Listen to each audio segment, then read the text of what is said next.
So RSV is a respiratory virus. It's for those who want to know, it belongs to the family of paramyxoviruses, which also include, although distantly related, includes a measles and parainfluenza, but different from actual influenza. It usually peaks in the northern hemisphere in the winter months, going into December, January, February, and it tends to disproportionately affect two populations. One, young infants, particularly those who are premature or have underlying pulmonary or heart conditions, or those who have neuromuscular problems. And so that's one set. And then older individuals, especially if they have congestive heart failure or chronic obstructive lung disease. So the very young and the very old that tend to have underlying heart and lung problems or neuromuscular problems, or who are immunocompromised. And they cause different syndromes in each.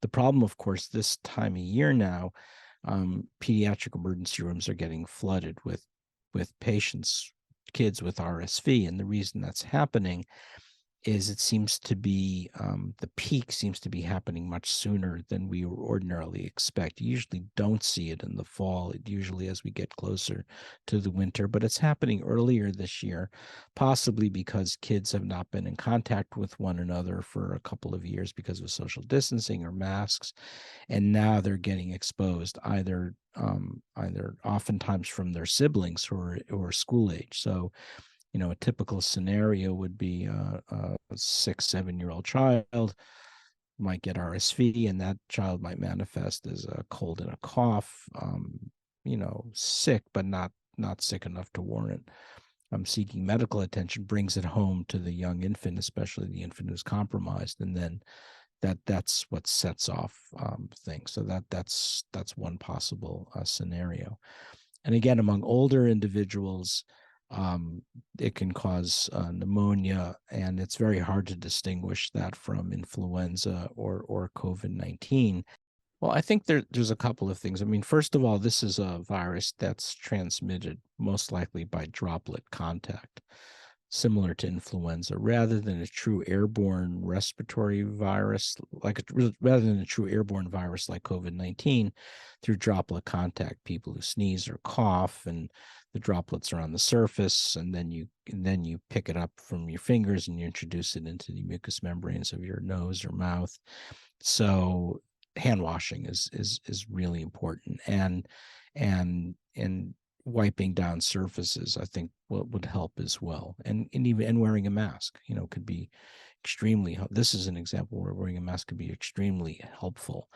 I think the other thing to think about, though, is with three different viruses circulating, one of the reasons why you might be seeing more hospitalizations is kids or adults are getting co-infections, some combination of RSV with COVID, with influenza, and by the way, other respiratory viruses. So if you can take one or two of them off the table by getting vaccinated, that's a big help.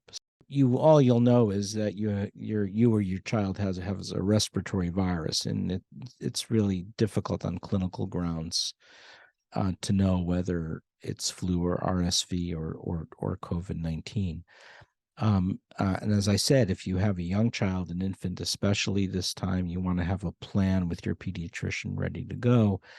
And if your child does start to get ill, obviously, trying to keep the temperature down, keeping the airway passages clear. The nasal passages clear from mucus, that will help.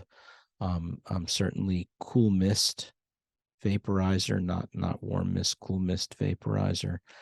But again, if a child does have severe respiratory complications, things can go badly fairly quickly. So that's why you want to have a game plan with your pediatrician or your pediatric nurse practitioner, and have a low threshold for bringing your child into the pediatrician. So they can do oxygen saturation monitoring